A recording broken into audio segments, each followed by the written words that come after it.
Today, I want to talk about the new equipment system in Rise of Kingdoms, specifically the refining and awakening system that we just got in game today. So, first of all, what I want to talk about is whether or not I think this is too big of an update to come in the game all at once. So, I think yes and no. And the biggest reason why I say yes and no is because, yes, you do have a lot of power you can add to your marches here with this new equipment system where you are, increasing your base stats, you're increasing your unit capacity, your damage, all these things, especially the shattering strike. All these things are just super, super strong. And I think it's way too much to release all at once. I think it would have been a lot better to release the second tier and then later on release the third tier and then the fourth tier, and then eventually the fifth tier. I think releasing all these at once is pretty huge. And I think this is even widening the gap between free to play and whales even more than we had before with the current equipment system and, the armaments and basically everything in game is kind of, eventually making it such a big gap that you cannot catch up. And I think we are pretty close to that spot right now.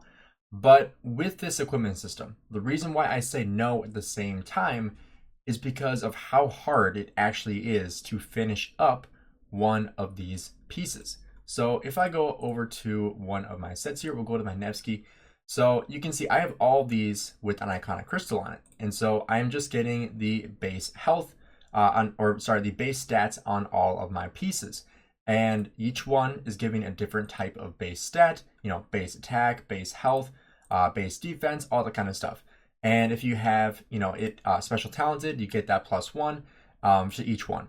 But as we look at these, you can see each one is going to incrementally get better and better. And each of these has its own fifth option here with its own special boost. And so with these, I think for rally leads, it's going to be a long time coming until they finish up all of their sets. And the reason why is because it's not cheap to finish these up. It is not cheap at all to finish these up.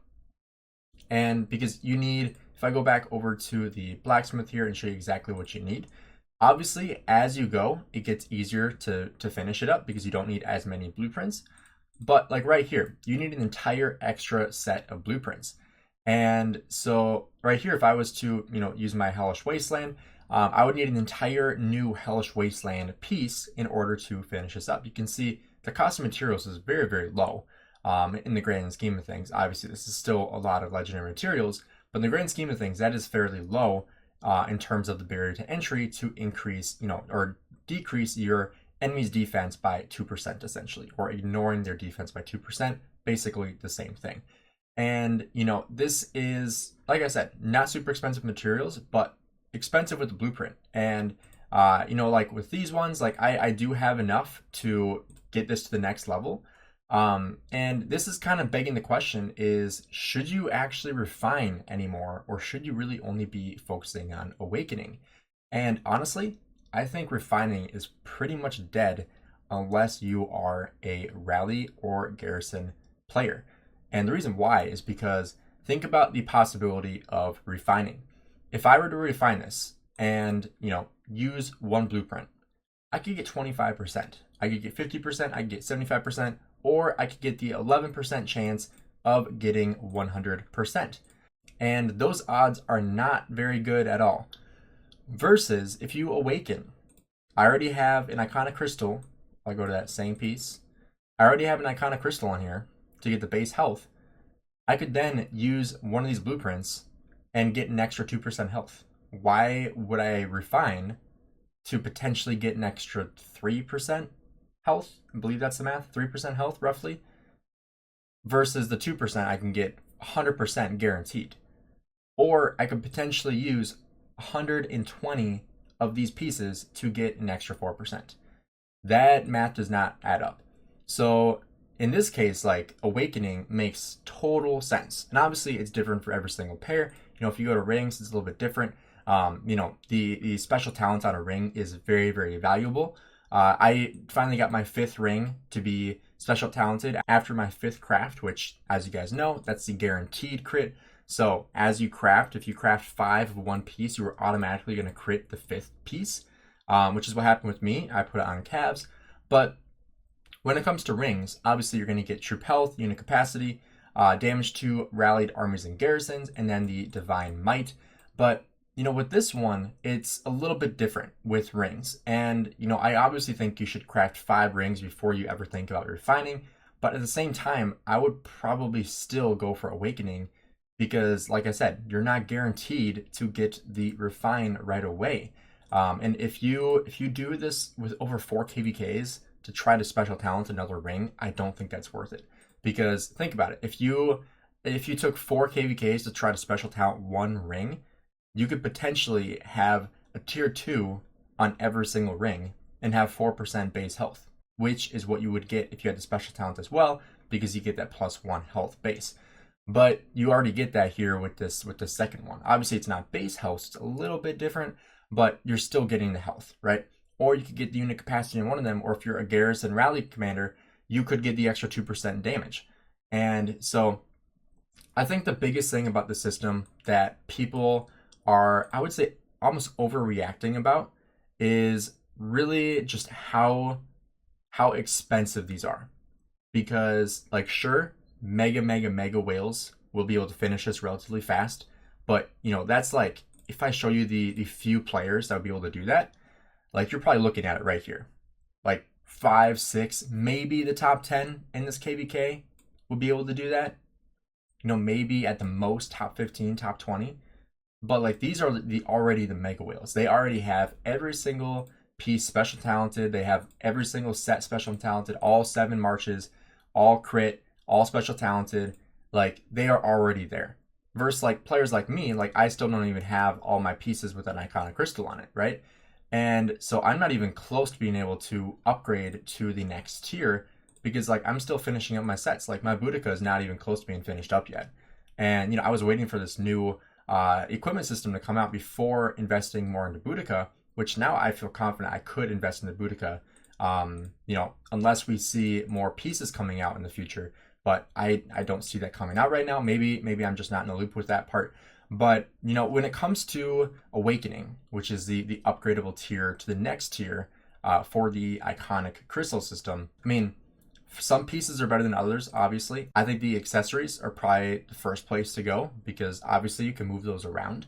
I think the next piece is going to be focusing on chest pieces, because chest pieces are going to give you health ignored.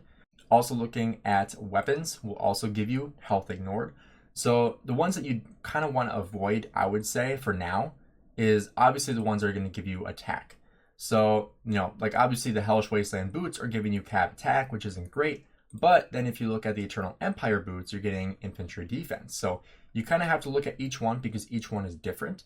I think this is good, because I think otherwise you would have, the meta pieces that everyone has to invest into, because, it's just everything else sucks, right? I think it's good that they kind of change it around, so that not every boots is the same, every chest piece is the same. I'm glad they did that, because that's what they did with the base stats of the iconic crystals, because all the boots give you base health for whatever march it is. All the chest pieces give defense, all the weapons give attack, all the helmets give defense, etc. Right? So I think it's good that they kind of changed that around. But I think for a majority of players in Rise of Kingdoms, you are not even going to be focusing on awakening at all. I think it's very few players that can actually use this system, which honestly kind of speaks to, I don't want to say out of touch, but just they're focusing so much on the big spenders, which I totally understand. This is a game that, the big spenders make most of their money. They need to keep those players happy, because if those players quit, that's a lot of money losing out on the game. And so if you're losing your mega whales that are spending thousands and thousands of dollars every single KVK, and if not more than that, and spending so much money that they are keeping the game afloat, I think that is the player base that you need to keep the happiest. And obviously, players get mad about oh, well, you're screwing over free-to-play players, but at the same time, free-to-play players aren't making them any money at all. Sure, it's one of the biggest majority of the player base, but I would say an even bigger majority is a small spender. the players that spend here and there, they might get like pop-ups in KVK. They might get pop-ups when they unlock a new commander to get some gold heads. They might do, like they might buy some packs here and then, do the recharge rewards, etc. Like those are the players that I would say are the majority in Rise of Kingdoms, the players that spend just very little. But if that's the majority, those players add up as well. And I don't think they overtake the mega whales, like, the Babas, the Makotes, the players that are just so powerful. Mimi, for example, like all these players, their spending outdoes entire kingdoms of small spenders, right? Just on one player alone. These players, like for example, in this top 6 here, these are some of the biggest spenders in the game. And these are the players that they need to keep happy in order to keep the game alive, in my opinion, because, I understand business. I know how business works. You need to keep the biggest spenders happy. You need to keep your biggest investors happy, essentially, right? Like if you have, people that barely have anything invested in the game and they're like, oh, well, I don't like this, I'm quitting. Like, sure, that sucks that players are quitting because they're upset about a new system. But if these players quit, that's a huge loss. If Baba quit today, they would lose probably hundreds of thousands of dollars a year just off Baba alone. And you'd have to have, almost 1 million players quit to make up for that loss of just, average players, right? And so I'm not trying to say that they should be screwing over the smaller and free-to-play players. I'm not saying that at all. I'm one of those players. And so, obviously it hurts me too, right? But I understand the business side of the game. They're here to make money. They're here to make a good environment for players that want to spend money. And this is a good way to do it. Am I super happy about how much of a power creep this is? No. But I understand why they added it to the game. And I think the best thing to kind of finish this video off is basically saying that it's going to take a long time for these players, even the mega whales, to finish these off. Because, no matter how much people spend, these are still hard to come by. All these materials, all these blueprints, they are still hard to come by. You can't really gem these blueprints. Obviously, you can buy like these random ones, but you're not like they're buying these out every single week. And they're also, maxing out these events, the Esmeralda's house, for the materials, and also for the extra rewards as well. But I think in the grand scheme of things, players are, in my opinion, overreacting just a little bit about this update, because like you can't just buy out the pieces that you want. Like you can't just go buy, oh, I want to get all these chess pieces. You can't do that, right? You need to basically get lucky here and buy these week over week over week in order to get the blueprints that you need, or wait for these events to come by to max them out in order to get those blueprints and the materials. And so I would say that's one place where people could be overreacting. Obviously, like I said before, this is a huge power creep, but I want to make this video to kind of explain like why it's not as bad as people are saying it is. Like I said, I understand how much of a power creep it is. I understand that it's scary to see this much power being added to the game at once. Like I said before, I would have liked them to add this slower and add maybe 1 to 3 tiers at first and then add 4 and 5. But, they rolled it all out at once, I think because they knew that players wouldn't be able to max out all 7 pieces immediately. It's still going to take time, and that's even just for one march. Like for a mega whale to finish up their 7 marches, that's going to take over a year at least, right? So in order to finish this up, it's going to be expensive. And your rally leads and your garrisons are going to try to do it on one march, which means the rest of their open field marches aren't going to have these upgrades on them because they need to focus on their one rally march or their one garrison march. So when it comes to open fielding, I don't think you have to worry about it as much. I think it's going to be relatively the same. Obviously, some players that only have like 1 to 2 marches in the open field, they're honestly at a pretty big advantage here because they don't need to save blueprints or materials because, they can upgrade their sets to look like this and then just, use the iconic system to upgrade it even more versus like players like myself. I have 5 marches that I use.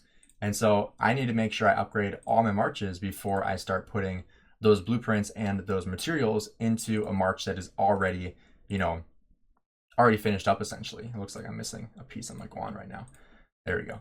I hope that wasn't there on the field, but I'm pretty sure it wasn't.